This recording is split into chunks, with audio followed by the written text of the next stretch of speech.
you guys. I have about 10 minutes till I'm at work, and I think I kind of know my way, but the map is on. But I just wanted to quickly say about the sharp tongue thing.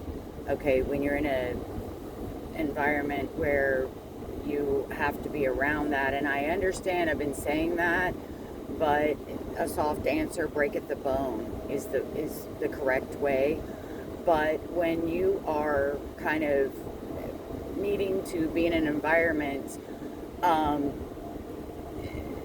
point I want to make is people aren't happy being bound. When you take that knife and you excise that demon from them with a sharp tongue, like I said, every bully is a coward. So when you demean that demon in that person, you are not doing them any favors by going along with that behavior. They don't even like it, because we're made in the image of God, whether they're saved, unsaved, nominal, backslidden, lukewarm, whatever. We're made in the image of God, and we do not like demons, okay?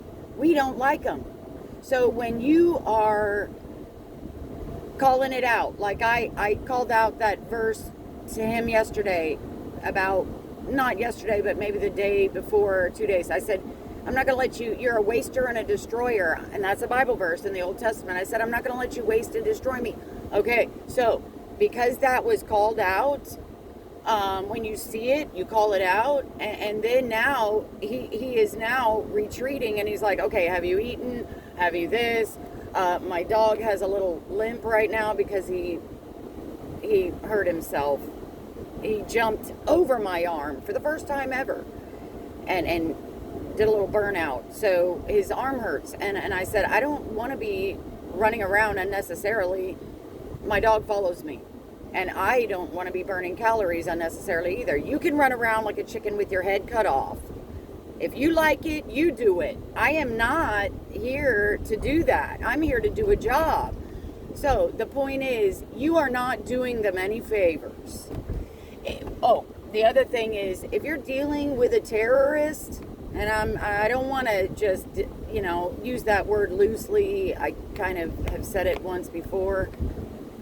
I'm saying in a quarter mile, slight right. I'm saying that word flippantly, but it shouldn't be, because it's a very serious word. But I mean, someone who is harassing you just in fun, maybe, that other proverb, or, they say, oh, I'm just doing it for fun in sport.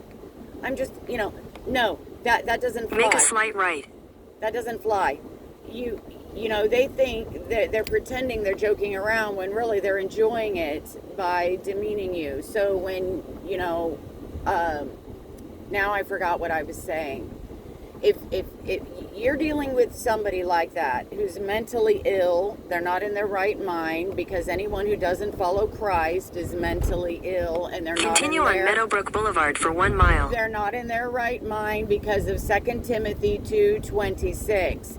When you're dealing with people like that, and a soft answer doesn't break the bone, do you think all the Israelis held hostage, any of their soft answers are breaking the bone with their captors? No, they are not.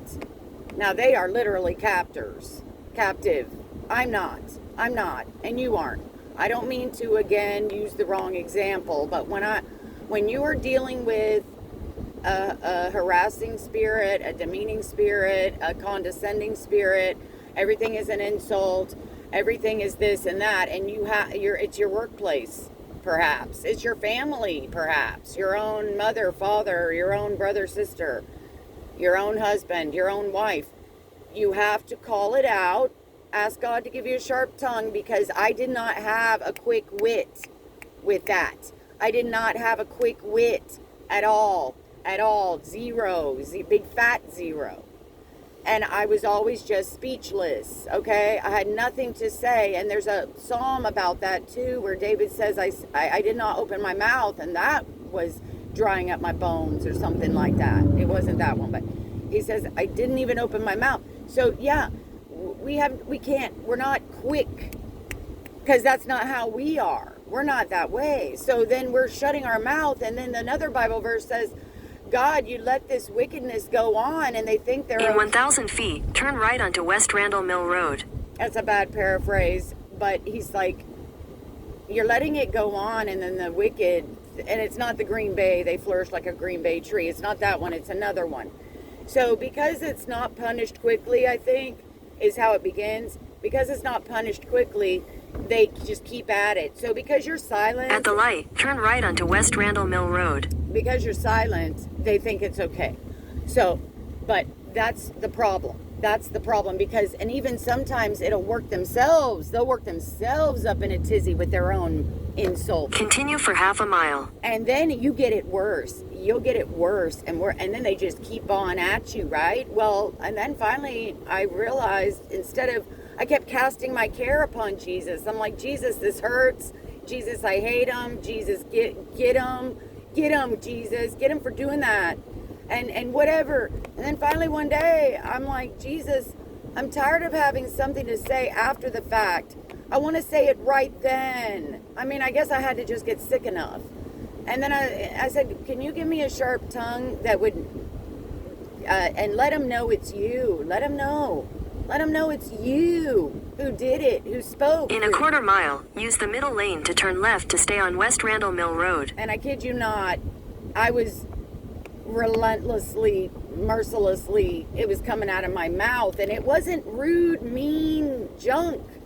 It was literally a sword excising some demons, right? And he was in a frenzy. He was like, well, what do I do? At the What do I light, do? use the middle What do I lane to say? turn left to stay on West Randall Mill Road. What do I say next? What do I say now? And then he kept trying. He was trying. I could tell he was so desperate to keep finding. And so he kept finding. But I would cut him off at the pass. Every time Jesus had me cut him off at the pass, cut him off at the pass. It was instant.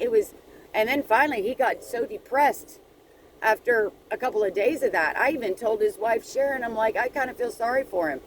You know, I mean, because she knows how it is. And she's part of the problem anyway, too. So, but I mean, sometimes you can tell her stuff, and In half a mile, turn right onto Park Vista Drive. meaning when she's not the one, and when she's not the one attacking him, and he's not attacking her, and she's in her, you know, little lullaby state, she'll agree with you. I mean, I'm not gonna like bash her husband ever. I say the truth about him, and so, but I'm never trying to pit her against him, or guess what he did today. Nothing ever like that. Never. And I'll even never tell her. So then I'm like, I kind of feel sorry for him because he's depressed. See, because he doesn't know how to act. There's no Holy Spirit in there to fill up. He's lost. He's lost without his stuff. Demons.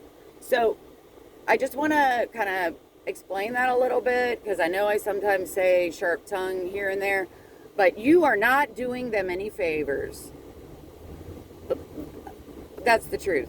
Believe that. You're not doing them any favors by allowing it, or by not standing up with the power and authority that Jesus Christ in you has, and gave you that ability. He gave you scriptures to learn what these people are and what's their heart desire that's flowing out of their mouth, right?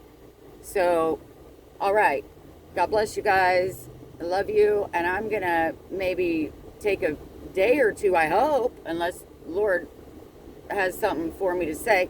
And I'm going to learn these names of Jesus, of God, and I'm going to do the Lord's Prayer thing again. Take the second right onto Park Vista Drive, then you will arrive at your destination. And I'm going to make a video. I love you guys. Bye.